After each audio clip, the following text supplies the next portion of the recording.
अस्सलाम वालेकुम नाज़रीन, आप देख रहे हैं ZH ड्रामा रिव्यू। इस चैनल पे हम ड्रामे का रिव्यू करते हैं। आज हमने दस्तक ड्रामे की आखिरी किस्त देखी है, उसके हवाले से अहवाल आपको बता दें। एक सेकंड लास्ट एपिसोड थी जो पिछले हफ्ते आई थी और बीच में एक हफ़्ता मिस हुआ, तो आज उसकी लास्ट एपिसोड थी। दस्तक ड्रामा हमें शुरू से बड़ा पसंद था और इसकी मेकिंग, इसकी डायरेक्शन जो थी बहुत ज़बरदस्त थी। ख़ास तौर पे इसकी कहानी के अंदर भी थ्रू आउट इंटरेस्ट रहा। कहीं पे भी इस ड्रामे को उस तरह से ड्रैग नहीं होने दिया कि एक दो किस्तों में, दो तीन किस्तों में लगा था, लेकिन जिस वक्त ये इनकी जो फ़िज़ा आ पाती हैं और वो आके फिर इनके उसमें इंटरेस्ट लेती हैं, लेकिन बाद में भी मुसन्निफ़ ने उसको बड़ी खूबसूरती के साथ लिंक किया, वो कबीर के साथ, किरण के साथ, कि बाद में क्योंकि वो रिश्ता वहाँ पे होना था, तो इस वजह से वो जो हमें थोड़ा सा कहीं पे ड्रैग लगा था, तो वो हमें उस तरह से महसूस नहीं हुआ बाद में। ख़ुद फ़िज़ा के पॉइंट ऑफ व्यू से अगर देखा जाए तो उसने अदाकारी बहुत अच्छी की। इस ड्रामे का OST बहुत अच्छा था। उसमें राहत फ़तेह अली ख़ान साहब ने बहुत ही खूबसूरती के साथ उसको गाया।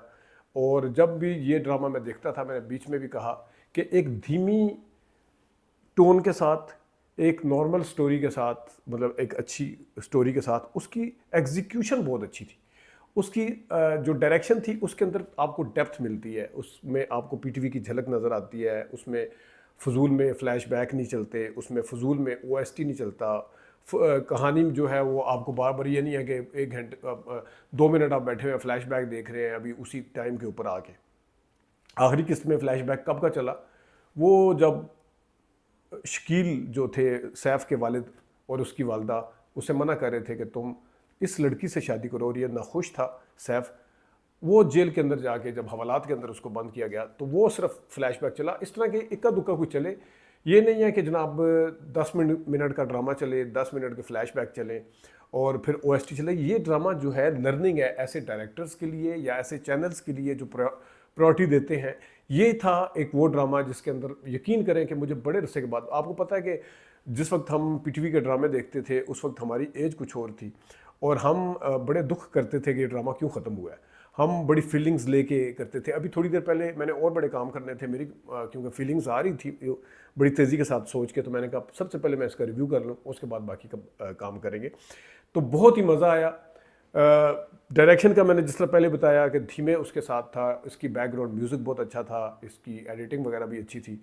और इसके अंदर जो ख़ास तौर पे करैक्टर्स थे, कोई ड्रामा में शाज़ो नादिर कोई इस टाइम ड्रामे चल रहे होंगे, इस टाइम कई ड्रामे, डाइन चल रहा है मैं देख रहा हूँ, शेर चल रहा है वो भी उसको फॉलो कर रहा हूँ, हमराज चल रहा है उसको भी देख रहा हूँ, शीरी फराद चल रहा है उसको भी देख रहा हूँ, अभी एक और ड्रामा है वो, ये सारे ड्रामे मैं देख रहा हूँ। लेकिन हर ड्रामे के अंदर आपको कोई ना कोई करैक्टर जो है वो आपको बोर करता हूँ नज़र आएगा, कोई ओवर एक्ट करता हुआ नज़र आएगा। वक्तन फ़क्तन मैं अपने उसमें बता भी रहा होता हूँ। इसमें आप छोटे करैक्टर से लेके बड़े करैक्टर तक सब ने अपने किरदारों के साथ इंसाफ किया। शमून अब्बासी साहब, उनके ऊपर बाकायदा गुस्सा भी आया जिस वक्त वो नेगेटिव थे। एंड पे फिर जनाब उसी तरह की फीलिंग्स आई कि आखिरी किस्त में हैप्पी एंडिंग हुई है, लेकिन अच्छा लगा उनको देख के। लैला वास्ती ने, मैं थ्रू आउट उनकी तारीफ़ करता रहा हूँ। उनका जब तक ऑपरेशन नहीं हुआ उन्होंने बड़ा ही गले के ऊपर बार बार हाथ रखना, खांसना, आंखों के साथ जो उनकी अदाकारी थी, आंखों के अंदर जो उदासी और वीरानी थी, शायद उसके अंदर हमें ये लगता था कि शायद ये इस करैक्टर को मार दिया जाएगा, लेकिन ऐसा नहीं हुआ। लेकिन उन्होंने थ्रू आउट बड़ी ही कॉन्टीन्यूटी के साथ अदाकारी की। फिरोज़ कादरी साहब जिन्होंने सैफ का किरदार अदा किया, बहुत ही ज़बरदस्त रहे। उन्होंने अपने किरदार को बहुत अच्छे तरीके से निभाया। कहीं पे भी वो आपको किरदार से बाहर नज़र नहीं आए। उनके ऊपर भी जिस तरह शमून के साथ है, शुरू में गुस्सा आया, जो ट्रीटमेंट उन्होंने की किरण के साथ, जो सलूक किया, वो बाकायदा तौर पर गुस्सा आया। उनके भी किरदार के अंदर शेड थे, फिर साइड पे आए, फिर उस साइड पे गए, एंड पे फिर किस तरह सारा कुछ हुआ, अपने किरदार को निभाया। अली रज़ा अगरचे बाद में आए, फिरोज़ जो था कादरी वो शुरू से था, इनकी एंट्री ज़रा काफ़ी बाद होती है जाके। लेकिन इन्होंने भी, मैं अक्सर कहता हूँ कि इमरान अशरफ साहब की झलक, इमरान अब्बास साहब की झलक नज़र आती है। इनके कुछ एंगल्स हैं, कुछ लुक्स हैं, कुछ उसमें, लेकिन इन्होंने अपने किरदार को बहुत ही जानदार तरीके से निभाया। फिर किरण की जो वालदा निदा मुमताज़, वो तमानी में अदाकार हैं, वो बहुत ही ज़बरदस्त उन्होंने किया। फिर उनके जो खावंद बने तनवीर, वो शरीफ फराद में भी है, उनके ऊपर भी बाकायदा गुस्सा है जिस वक्त किरण के रास्ते में रोड खाते हैं, जिस टाइम अपने खुदगर्ज हो चुके होते हैं, जिस टाइम मकान अपने नाम लगवाते हैं। तो लेकिन उनके किरदार के अंदर भी बहुत ज़बरदस्त शेड था, उनको उसको देख के मज़ा आया। असमा अब्बास साहिबा को देख के बहुत अच्छा लगा। फिर بچے نے بھی، شانی نے بہت اچھا کیا کام، بہت اچھا کام کیا. مومنہ اقبال کا اگر میں نام نہ لوں تو بڑی زیادتی ہے. انہوں نے بھی ہمدردیاں سمیٹی اینڈ پہ. شروع میں ان کے اوپر غصہ بھی آتا ہے سارا کچھ اس سٹوری کے حساب سے، لیکن آخر میں جو کرن نے کام کیا وہ بہت ہی خوبصورت کام کیا. ان کے اندر ایک والدہ کی جھلک، ایک پروفیشنلزم، ایک میچور عورت، دوسری شادی ہوتی ہے، مطلب وہ اپنے بچے کے لیے کچھ اور ہے، اپنے سسر کے لیے کچھ اور ہے، اپنی ساس یا سسر کے لیے کچھ اور ہے، اپنے خاوند کے لیے کچھ اور ہے، جو ایکس ہسبینڈ تھا اس کے لیے کچھ اور ہے، اپنی دوستوں کے لیے. تو وہ آپ کو کہیں نہ کہیں وہ نظر آتا ہے سہیل لیبڑو کی اداکاری کے اندر یہ ساری چیزیں. تو ایک اچھے ڈرامے کی اچھی اینڈنگ کی، گڈ نوٹ پہ اینڈنگ کی.